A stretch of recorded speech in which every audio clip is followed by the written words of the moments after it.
Hey everyone, I was actually looking on Twitter tonight before I headed off, to bed, and I saw this thread going on, and so I'd already done a couple videos about Crestline, California, which is in San Bernardino Mountains, and you've seen the blizzard and all the pictures and stuff about the snow.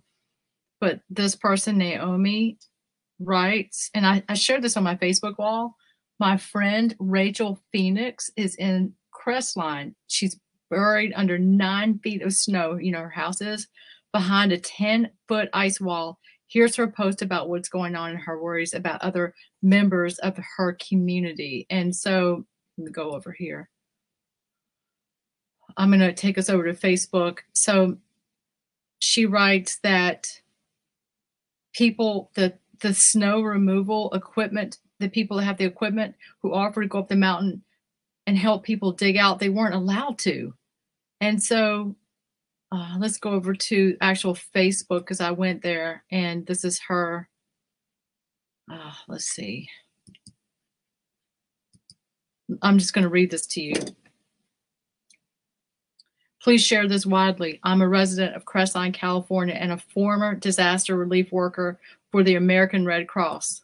Oh, by the way, I want everybody to share this. I want this to get out. And this person is crying out for help. It's 11:04 p.m. So instead of going to sleep, or you going to sleep, we're watching this to get this person help. Her name is Rachel Manaja Brown. I do not know who she is, but she lives in Crestline, California, if you're just tuning in. This is a plea for help. She wrote this 7 hours ago, according to Facebook on this timeline here. She was a former disaster relief worker. She currently lives in Crestline, California, and she worked for the American Red Cross. She said this is the worst disaster response she's ever encountered.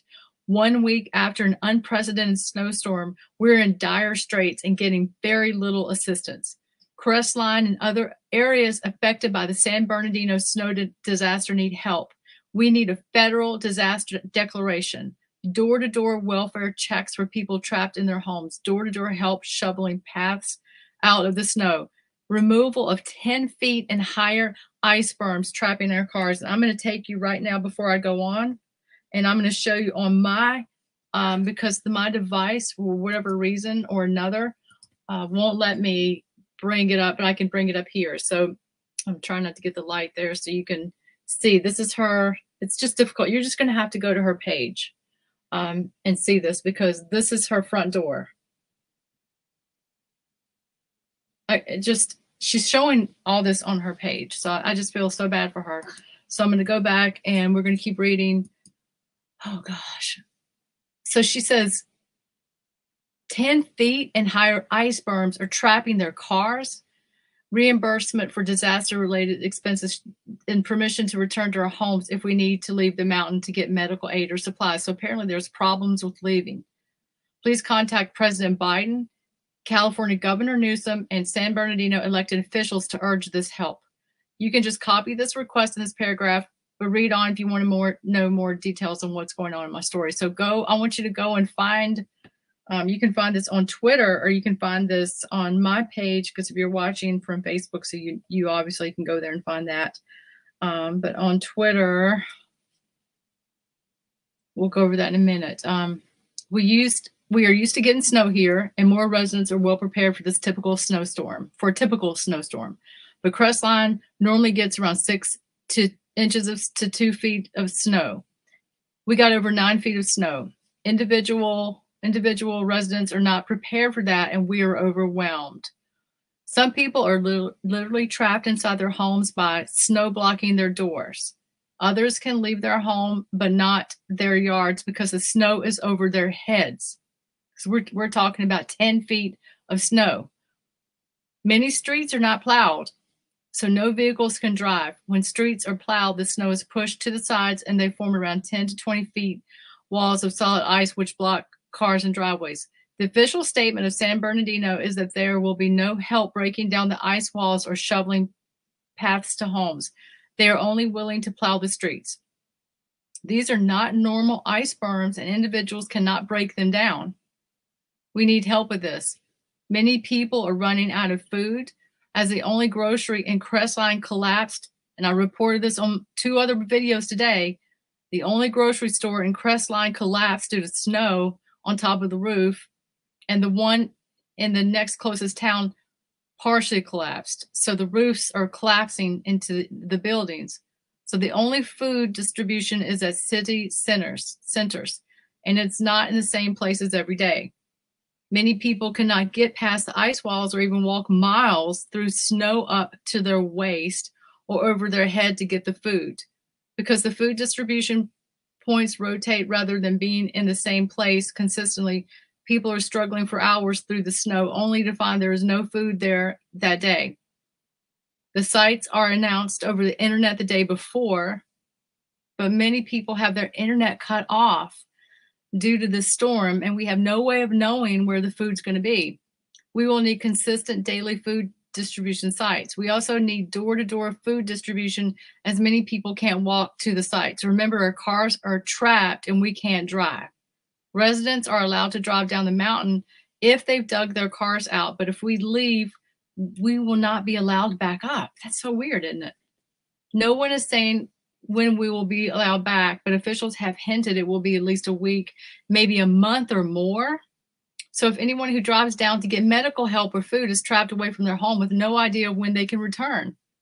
Because of this, everyone is afraid to leave. So we have no way of replenishing our own supplies and no way of lightening the load in general by going to stay with friends. Residents need to be allowed back up the mountain. And I also saw that she went to a neighbor's house because she didn't have the internet. She doesn't have, I don't even think she has power or water. I saw homes and businesses are collapsing from the weight of snow on the roof. We have 10 times the amount of snow we normally get in some places, and we need help with it. As gas vents are blocked by snow and gas pipes are breaking from the weight, a number of houses have exploded or burned down.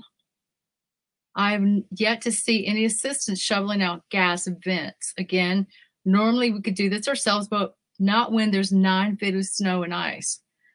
Supposedly help is here, but none of us has seen it. We've seen the National Guard helicopters circling, but no boots on the ground. If ever there was and I've heard about the news reporting on this too, but they didn't say this. If ever there was a time for a large National Guard deployment, it's now. The American Red Cross has opened up a shelter, but it's in Redline, off the mountains, 45 minutes away from anyone who actually needs help. We need the Red Cross on the mountain where they're actually needed. We would love to help each other and are doing our best, but we literally can't get to each other. We are overwhelmed and we need help. I'm especially worried about disabled, sick, and elderly people who live alone. And she lives alone too, because I was reading about this. She's all by herself, except with pets. What happens to them if they don't have any close neighbors who can check on them? We need door-to-door checks, like check-ins, is what she's saying. Welfare, as in check on each person. Here's my own story. At the beginning of the storm, one of my water pipes burst. The water company contacted me and told me they were going to cut off my water. So I filled my bathtub and all the containers. I also keep emergency water. They plowed my street just up to my water meter, turned off my water, and backed out rather than continuing to plow the street. This was a week ago, and to date, they have been the only official response of any kind I've seen on my street. Soon after, my internet cable broke in a storm. My 4G and telephone service went out. I live alone, and at that point, I had no way whatsoever to communicate with anyone. I'm 5 feet tall, and my house was surrounded by snow over my head. I dug my way out of the house in the hope of making phone calls asking for help from a neighbor's house. Then I discovered that the ways out of my property were also blocked.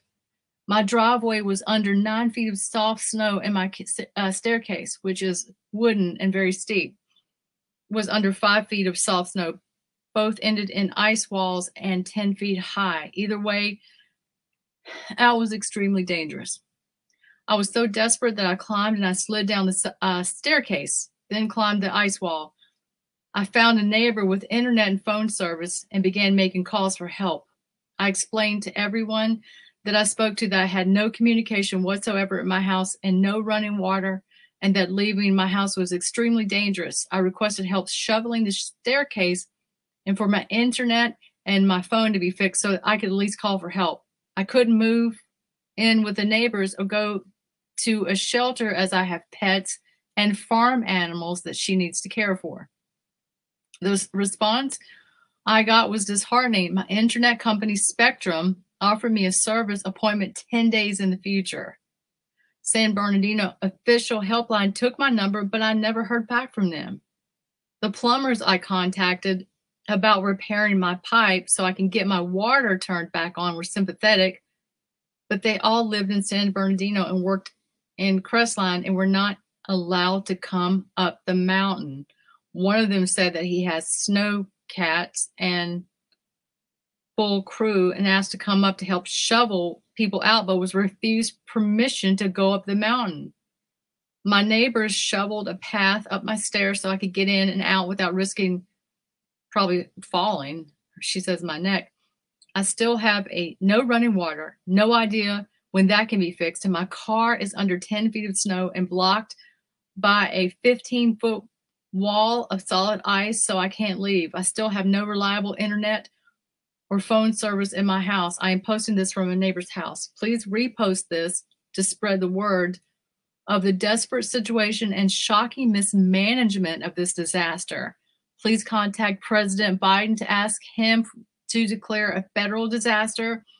Please contact Governor Gavin Newsom of California and elected officials in San Bernardino to ask them to send actual help, not just empty promises and false claims.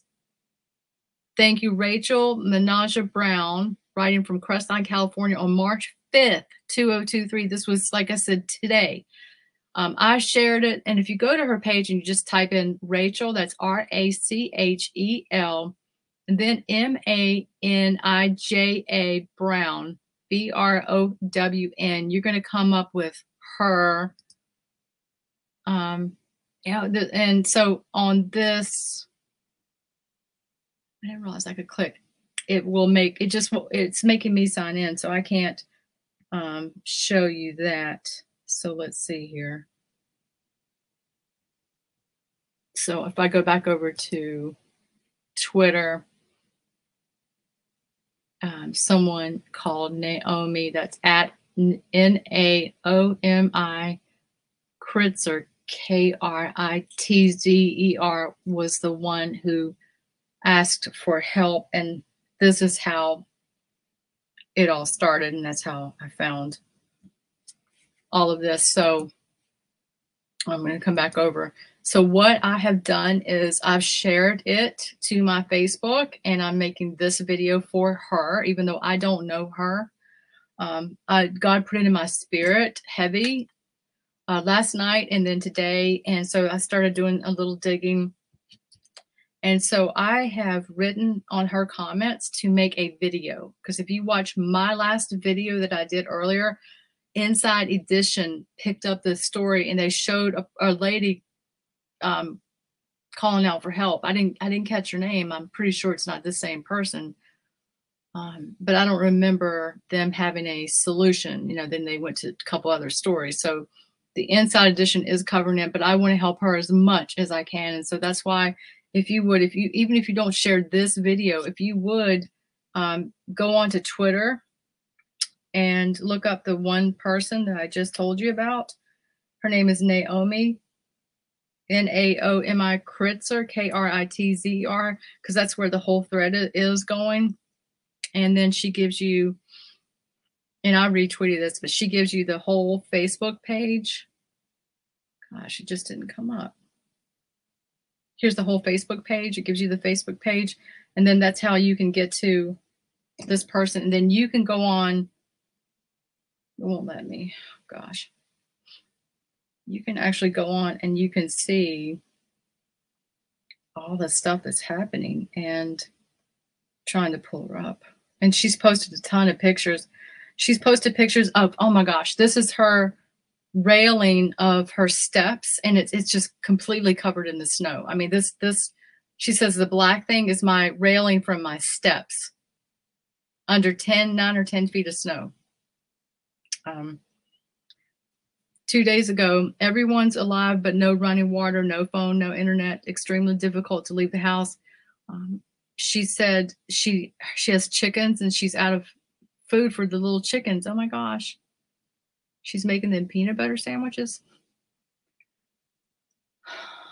Oh my gosh. I didn't actually know chickens would eat a peanut butter sandwich, but emergency line is busy, then hangs up. Spectrum says the earliest they can fix internet is March 13th. Okay, so I think, right when this was happening, this is 3 days ago, she's given more pictures. You start saying, okay, all this happened. And then, another day goes on, and then another day goes on, and nobody's coming for help. And now she's asking for, all these people I named for help. So, and she's showing pictures of inside of her chicken coop, now walled in by snow. I had to dig 5 feet down to open up the door enough to squeeze in. Oh my gosh. I guess and so there's just so many pictures. And she put pictures of the snow on top of her home. And so she's showing that back from February the 26th is where this actually all started. And just to be on, I'm 11:18 p.m. on March the 5th, and no one's come for help. This is really terrifying. And it's very concerning because you got to realize she mentioned there are people, there's elderly people, and she lives alone. Can you imagine just being alone and in this situation, running out of all those, things that we take for granted every day and having no one, pretty much hardly commenting because they just don't know. That's why I'm doing this. So please, pray and share this and go and look this up and share it on your social media everywhere. And let's try to help her. I've already told her to make a really short video so I can get that off to the news. And, we'll just do everything we can. So anyway, please do comment and let me know if you know anything about this situation, or if you have any friends, or how you're going to and where you're going to share this. Okay, so thanks for watching, and please pray for these people out there, because there's got to be so many people that can't say anything because they just can't get outside their house. It's terrifying. Oh, anyway, thanks for watching.